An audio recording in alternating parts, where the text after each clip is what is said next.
with one another and bind ourselves together in the presence of this religious community, to express our deepest and most cherished convictions as they are borne by each person, to find a common vision for a better world, to seek the life of the Spirit that is known to each person, choosing with reverence its name, and to walk together in the way of truth and love, as it is shown to us and to all people in word and deed. Please join me now in saying our covenant. Love is the doctrine of this church. The quest of truth is its sacrament, and service is its prayer. To dwell together in peace, to seek knowledge and freedom, to serve humanity in fellowship. Thus do we covenant with one another.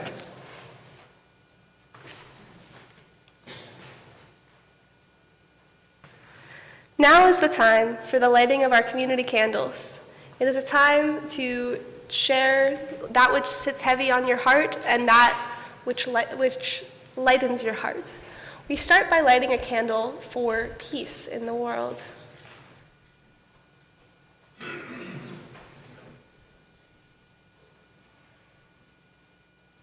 Peace is hard. Peace is hard. We light another candle for our community.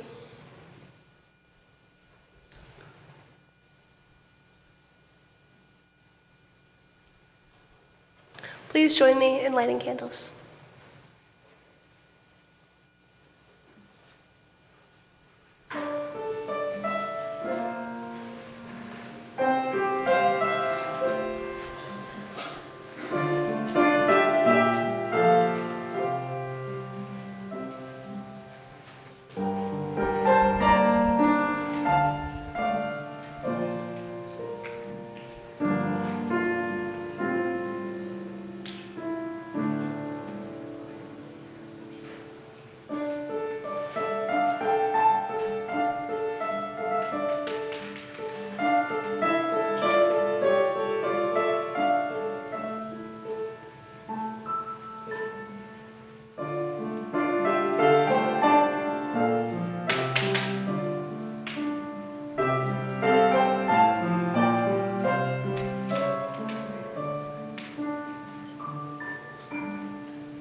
This is a time in the service where we can pause. We can find peace in a moment of silence.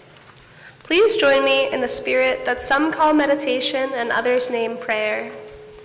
Settle your body into a comfortable place. You may want to stretch or adjust how you've seated, shake out a little tension. See if you can make yourself 10% more comfortable. Take one deep breath in and out. And then another in and out. Open your mind and open your heart.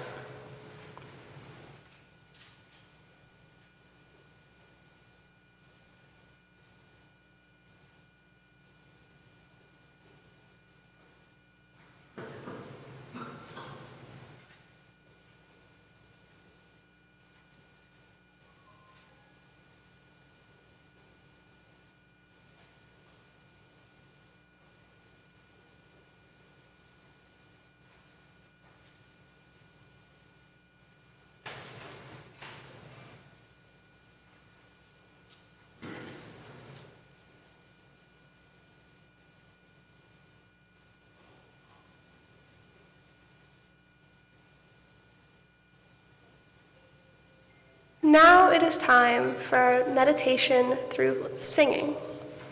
We will be singing, meditation on breathing. The words will be right there and there. You may remain seated.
Now it is time for the story for all ages. I was supposed to read Ish, but I will be reading The Dot by Peter H. Reynolds.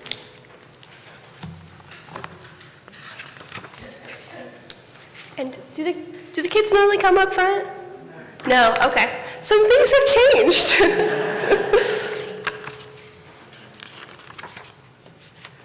Art class was over, but Vashti sat glued to her chair. Her paper was empty. Vashti's teacher leaned over the blank paper. "Ah, a polar bear in a snowstorm," she said. "Very funny," said Vashti. "I just can't draw."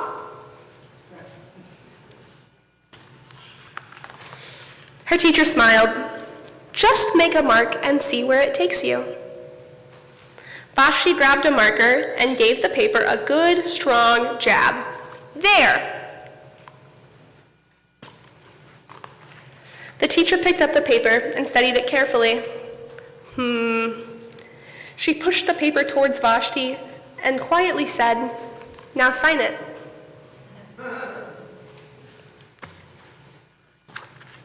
Vashti thought for a moment. "Well, maybe I can't draw, but I can sign my name."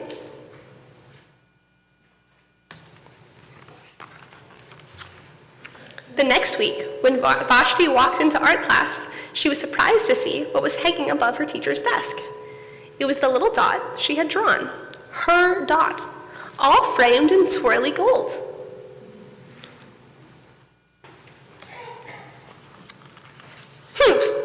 I can make a better dot than that. She opened her never-used-before set of watercolors and set to work.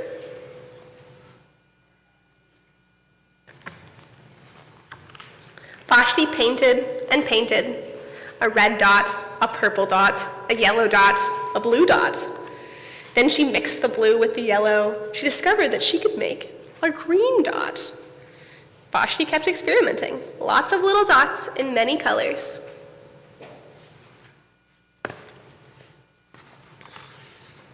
If I can make little dots, I can make big dots too.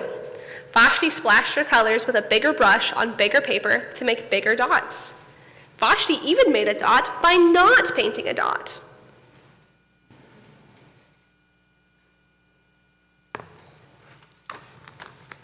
At the school art show a few weeks later, Vashti's many dots made quite a splash.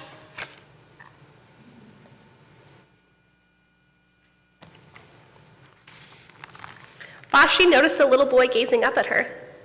"You're a really great artist. I wish I could draw," he said. "I bet you can," said Vashti. "Me? No, not me. I can't draw a straight line with a ruler."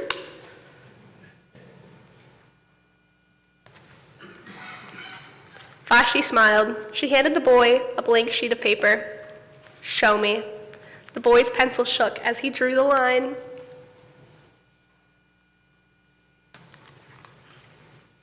Vashti stared at the boy's squiggle, and then she said, "Please, sign it."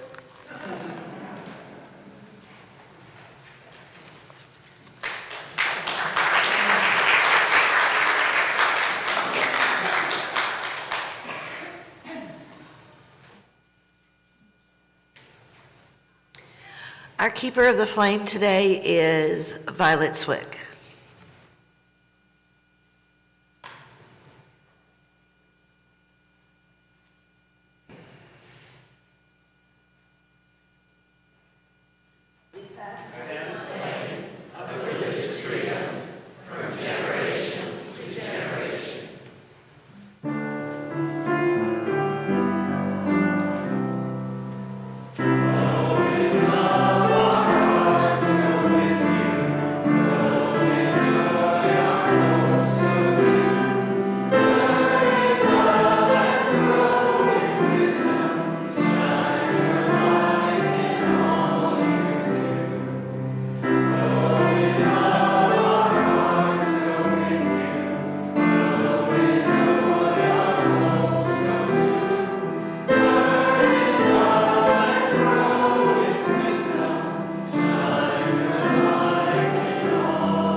Thank you.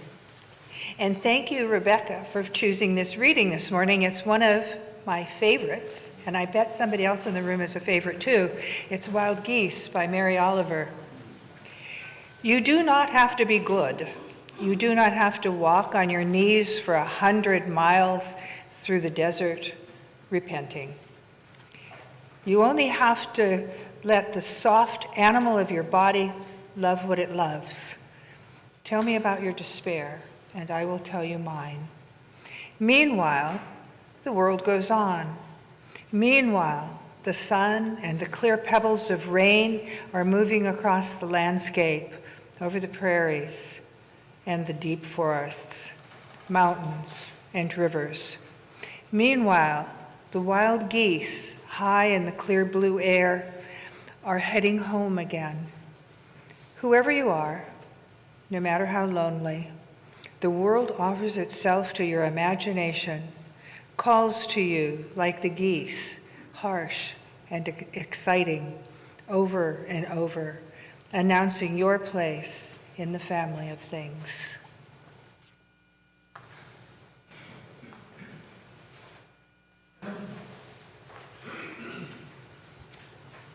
Good morning. For those of you who do not know me, my name is Rebecca Throop, and I graduated from Rice last May with a double major in religion and studio art. Becoming a UU minister has always been the plan, and I will be going on to Harvard Divinity School. I leave quite shortly.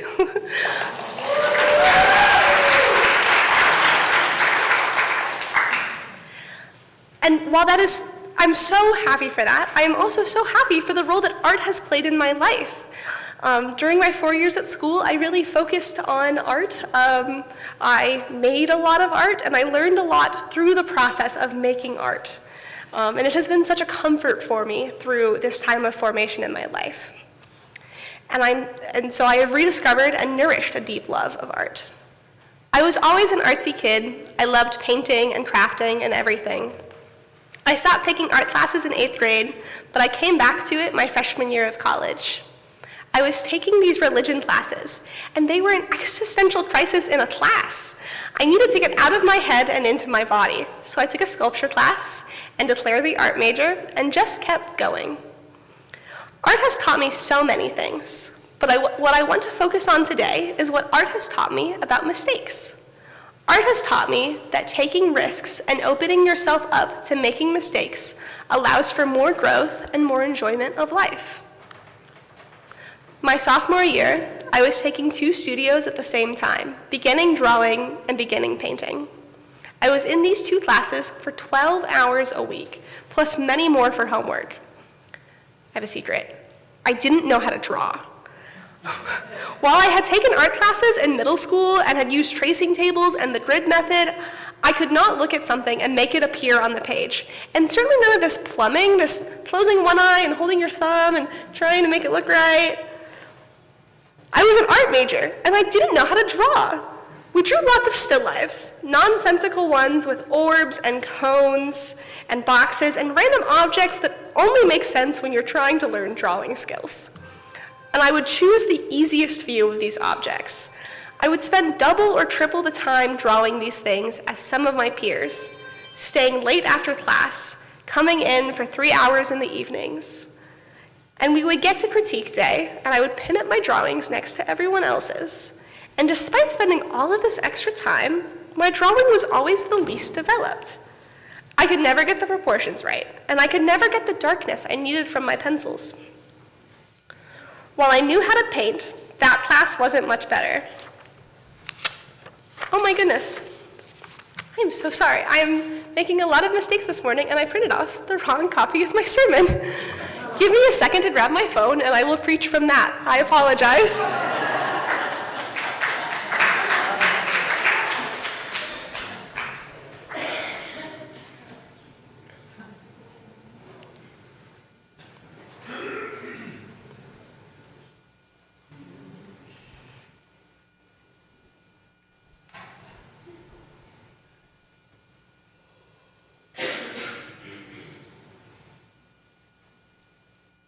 Found it. There we go.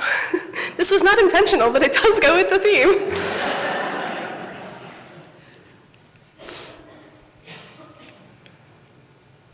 I felt like I was trying endlessly just to not have it measure up to the other drawings on the wall. Learning to draw was not easy, but it was made so much better by my fellow classmates and my professors. That room, with floors covered in graphite and charcoal, so dirty that I did not dare wear light-colored pants, the room covered in countless students' marks, intentional and mistaken blurred into one, have become one of my favorite rooms at Rice. I have learned that there is nowhere else I would rather make a million mistakes than that room. Even when I saw nothing in the drawing I had hung that week, my peers would find things to compliment me on. For one still life, I was complimented on the contour lines on a vase. The comment probably lasted 5 seconds, but that vase had taken hours, and my heart fluttered, and I felt so much better about the piece. They helped me with constructive criticism too, and it was so helpful. I knew that I was not drawing how I wanted to, but I did not know how to get from where I was to where I wanted to be. My peers and professors helped me see the staircase and noticed when I had climbed a step.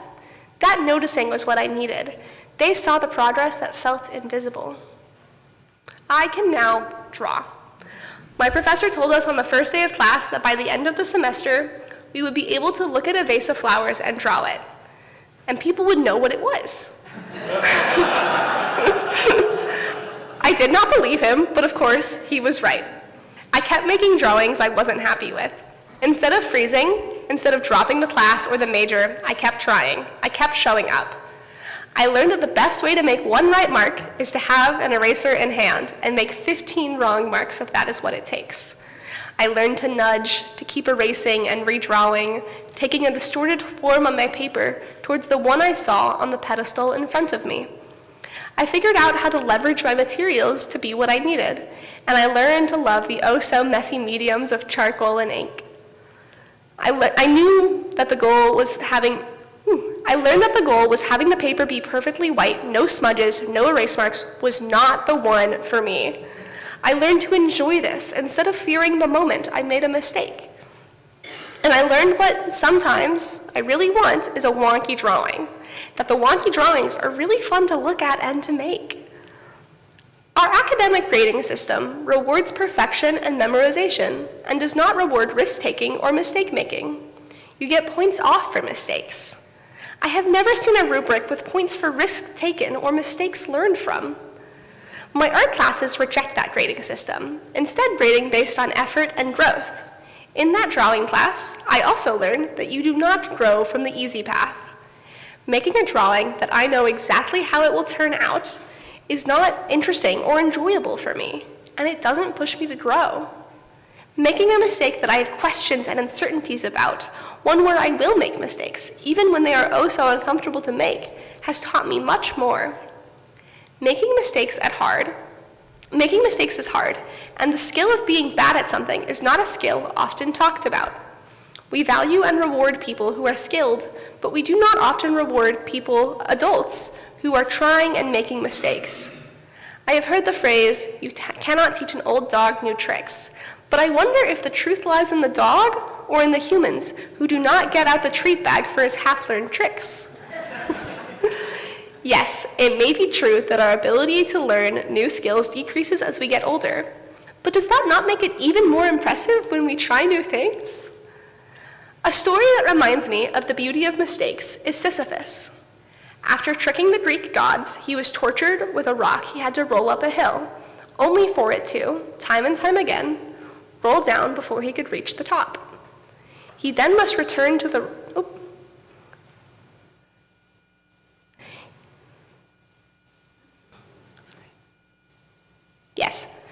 He then must return to the rock, walking down the hill, only to try again and again for eternity. Making mistakes can feel like a Sisyphean task. The messy mediums of ink drawings, with no ability to erase, showed me that mistakes are a part of the art-making process. Ink drips from my quill onto my still pristine paper, showing I cannot erase it, I must embrace it, hatching lines here and there. And just as I think I have integrated the ink splotch, not making it invisible, but instead making it feel at home in the piece, another droplet somehow flings from my pen, and I must do it again and again. It is Sisyphean. When we think of an amateur, we think of someone who does not know what they are doing, who makes lots of mistakes, who is not good, who is not very committed. But the word amateur comes to us from French, where it means one who loves. Amateur and amore and amorous all come from the same Latin root of love. To be an amateur is to love something, to make plenty of mistakes, and to keep going anyways. To be an amateur is to not work towards profit or professionalism, but to keep doing the thing that you love. I am an amateur. I am an amateur sewist, an amateur photographer, an amateur poet, amateur cook. I am an amateur at country line dancing. I love it, not knowing the dance, but finding the person that calls out the moves and trying my best and laughing when I step wrong. It is worth it for the feeling of momentum pulling my body around, me barely thinking about it, letting my body and physics take control, just as everyone else in the crowd is doing. I am an amateur at life. I love life. I love being in community, feeling that thing that is in us and between us and connecting us. I love seeing everything this great big earth has to offer. But loving life as an amateur also means making mistakes. My path is littered with mistakes, from spilling my coffee to missing deadlines to hurting people I love. Living a life that embraces mistakes, that asks what mistakes have to teach me, means that I will always be facing the Sisyphean task of trying to be just a bit better and always making things right when I can. When I make another mistake, when the rock rolls back down the hill, I will turn around, not trudging back down, but standing tall, walking confidently to meet the task. We humans have somewhat of an affinity for Sisyphus. It is one of the Greek myths I hear most often. There's something relatable about endlessly trying and endlessly failing. Just as we think we have a handle on the task at hand, just as we see the crest of the mountain, the weight of the rock exceeds the force of the mountain, exceeds the force we are applying, and it all tumbles down. It feels never-ending, but maybe the torture has lost some power over the millennia. For every time Sisyphus has to push the rock up, only for it to roll back down, Sisyphus gets to walk downhill. He gets to look over the valley and appreciate all the other things happening. Maybe he hears a muse playing a harp a ways off. Maybe he feels the sand beneath his toes, how it shifts beneath his weight. He gets the sweet relief of walking downhill, and without the weight of a rock. There is beauty and meaning for Sisyphus to find in his task. He must walk to meet the boulder. It is his punishment. He gets to find the beauty. It is his reward. We find beauty in lots of places. We cherish and applaud a mediocre and even bad piano performance by a young child. They are slow, they hit the wrong keys, and they do not play complicated music. But if I were to walk over to that piano and hit the keys, even after taking my fair share of piano lessons, y'all would probably stare. Maybe applaud awkwardly, a sparse couple claps. There would be a palpable itch for it to be over, and it would be the topic of whispered conversation during coffee hour. There is this idea that once you reach a certain age, you cannot be mediocre, or heaven forbid, bad at something. There is this thought that you should have learned this already, or you shouldn't try at all. And if you are to try, it should be in private. You should only emerge from your room, instrument in hand, when you are good. And I think that is stupid. I think everyone should do more things that they are bad at.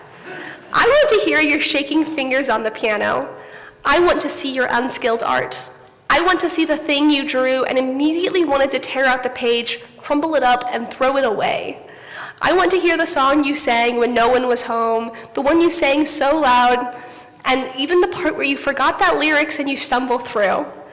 I want to be standing in the kitchen with you when you make that meal and you burn it so bad that you want to throw the pot away, and you have to open up all of the windows and doors and turn on all of the fans to get the smell to leave. I want to read the poetry you hide in the back of notebooks, the ones where the metaphor is not quite right and it is full of questionable rhymes. I know you have a dream you wished you had chased when you were younger, when it was more acceptable to not be good. I encourage you, when you go home, to consider being bad at it, just a little bit. You can do it with the door closed. I won't tell anyone. But eventually, when you are ready, open the door. The world has room for you and your bad art. Thank you.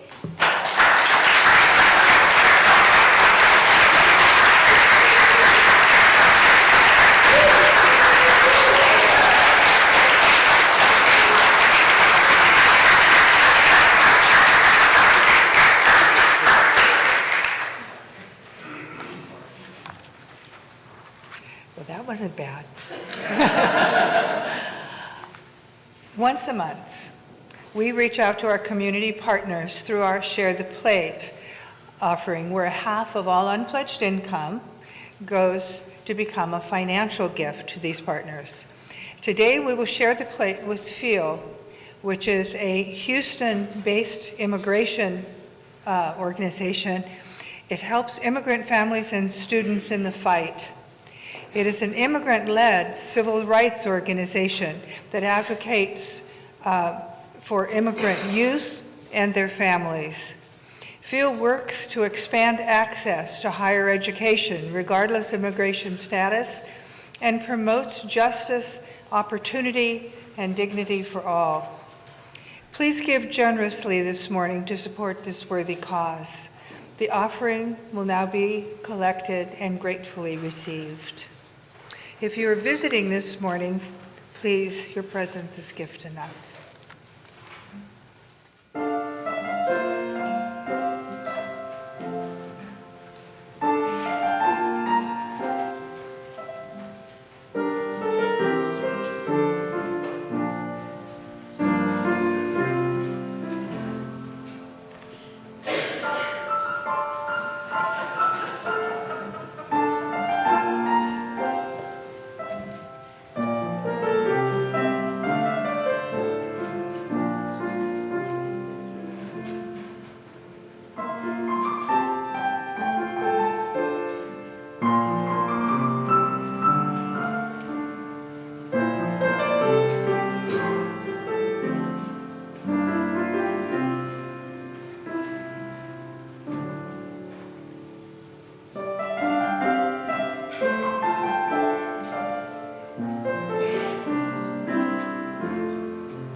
Please join me in blessing this offering with the words. This gift from the abundance of my life blesses me, our ministries, and the world. I do want to tell you the art on the front of the program this morning is original art by Rebecca, and I think it's really beautiful.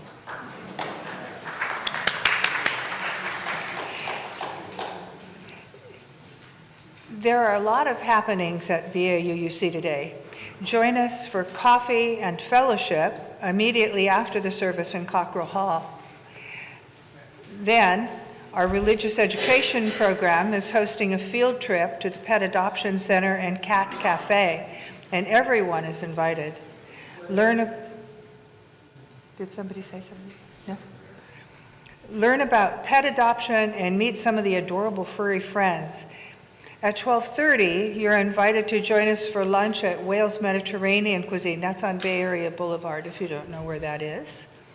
This afternoon, PFLAG will meet at 2 o'clock in the sanctuary, followed by a Buddhist meditation group at 4 o'clock.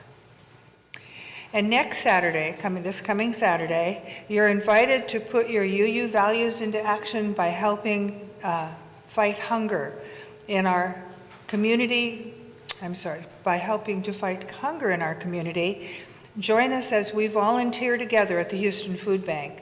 You can meet the group here and carpool from the church, with carpoolers leaving promptly at 7:15 a.m.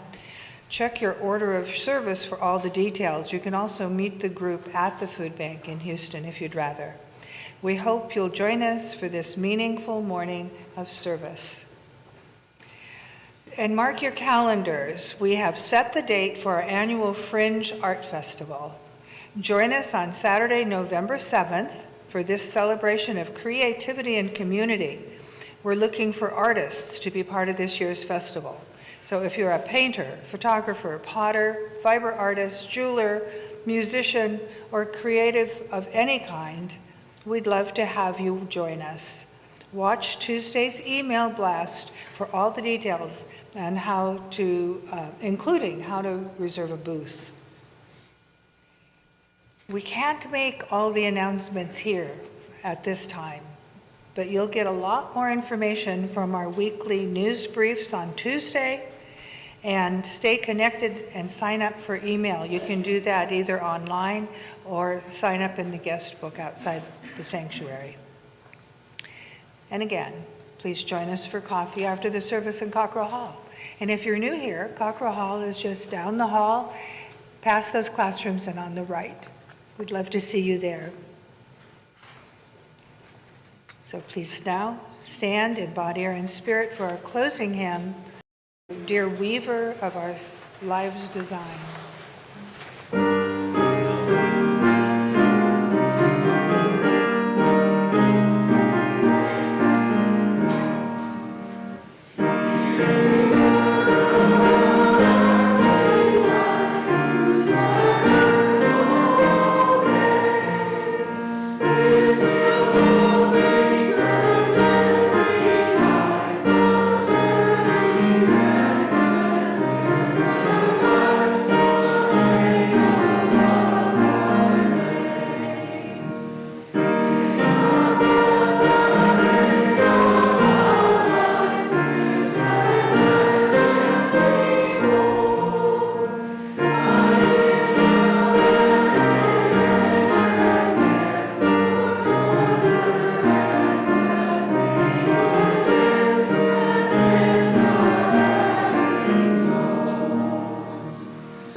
Each of us is an artist whose task it is to shape life into some semblance of the pattern we dream about.